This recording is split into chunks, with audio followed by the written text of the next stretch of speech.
ABMU Health Board is quite a large health organisation that spans Bridgend, Port Talbot and Swansea. I started work on transport planning here in the Health Board about 7 years ago, and Traveline have worked with us every step of the way.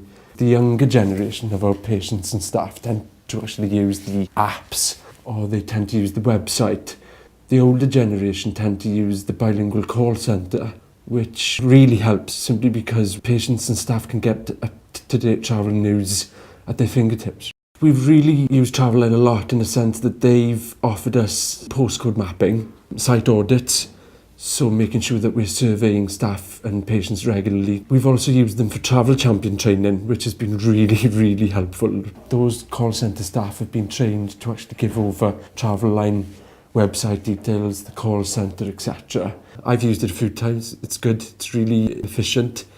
But the app is far easier and better for me. I don't need to speak to anybody. I can just use my phone, which is good.